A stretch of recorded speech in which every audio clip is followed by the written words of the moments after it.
Well, I am certain that this comes to a surprise to everyone watching, but today we are once again beginning our day out by cutting fabric for orders that came in through Vinted.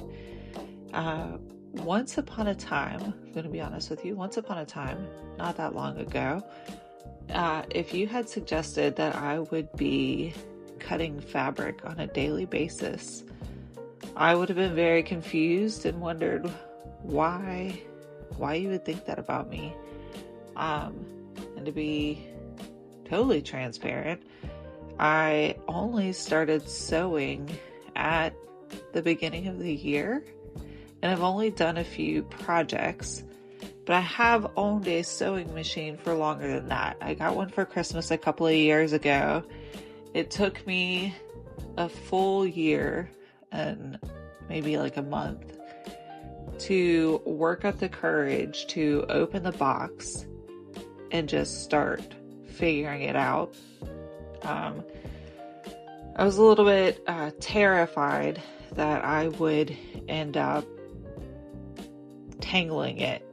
Like the thread would just get tangled into the machine beyond belief. I don't know why I have this fear. I'm sure that I maybe saw it happen somewhere or heard somebody suggest that that's a thing that would happen to a beginner. And it just totally, it paralyzed me until I finally was like, well, I'm just going to do it. And thankfully that has never happened to me, because if it had happened, I'll be equally honest and say that it probably would have taken me another year to get over that and open my sewing machine again to untangle it and try. So I hope now, having voiced that fear out loud, that it doesn't actually happen to me.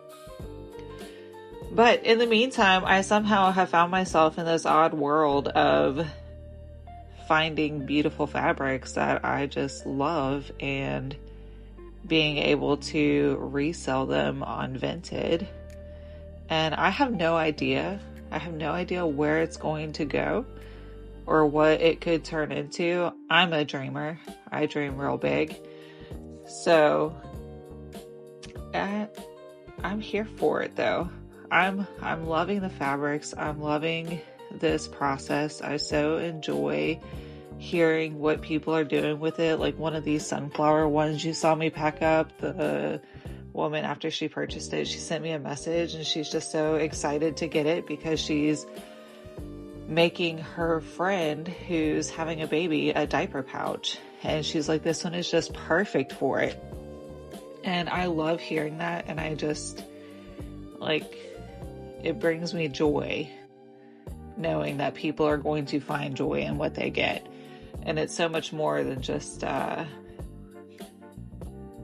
don't know, I think some things become so transactional that I really appreciate the human side of these creative, I guess what I'm trying to say is of the items people use to be creative in what they make to enjoy for themselves or for other people. And I think it's just so, I love it. I'm really enjoying it. After that today, we ran to the post office, we got back home, and I decided to tackle this one little corner, which, as you saw at the beginning of this, it was an overflowing disaster of library books and school material that needed to be filed away. It was almost there, just not quite. And then just other little random bits and pieces of things that got stuck up there.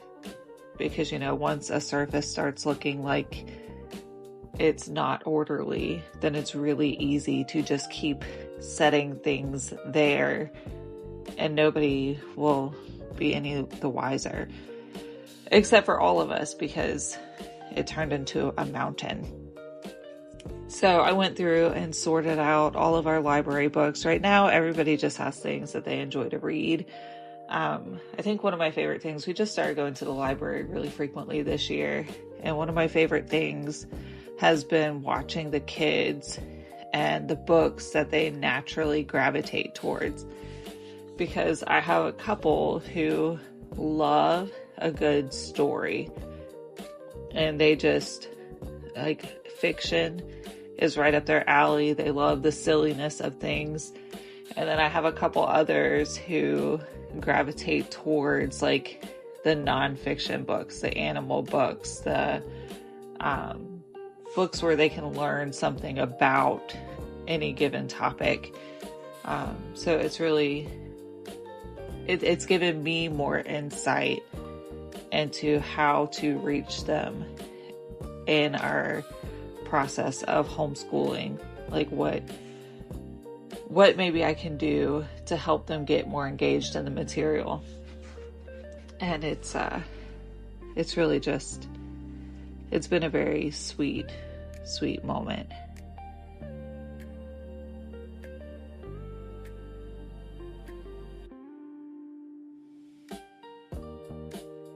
I also really love how when you start reading a book to one child, then all of a sudden, more just kind of start to appear. It's like they start hearing it read and they have to be like, oh, well, what are we reading? What's going on over here? Let me come closer so I can listen in on the story.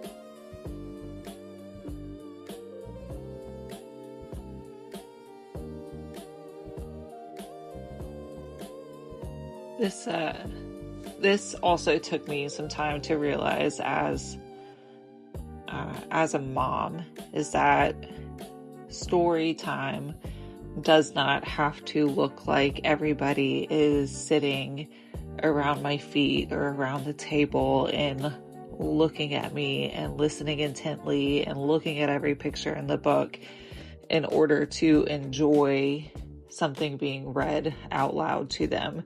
And actually it more often looks like this, where I have maybe 1, 2, or 3 of my children like really fully engaged in the reading, and the other ones are listening while doing another activity.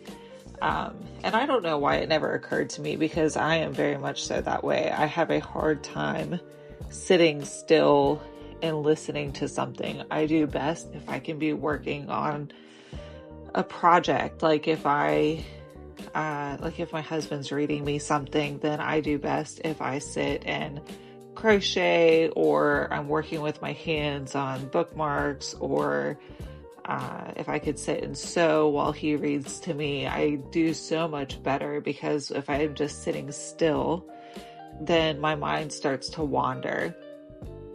And I don't know. I think that you just have to learn to be flexible, and what you think in your mind is the way something should look and should work. Be willing to accept that is not the only way.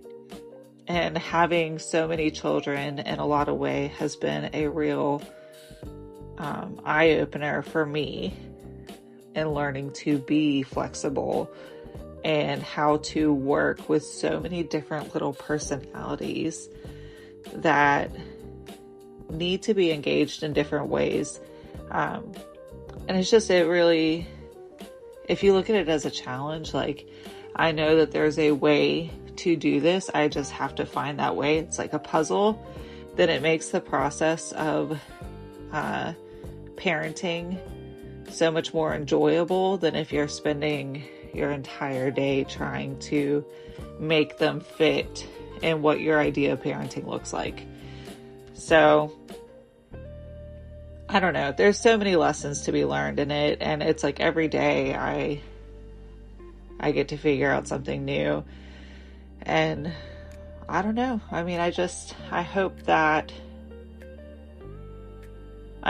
in the process of doing these things that I can maybe share some things with all of you, and help you in your day-to-day while I figure out how to do my day-to-day. Until next time,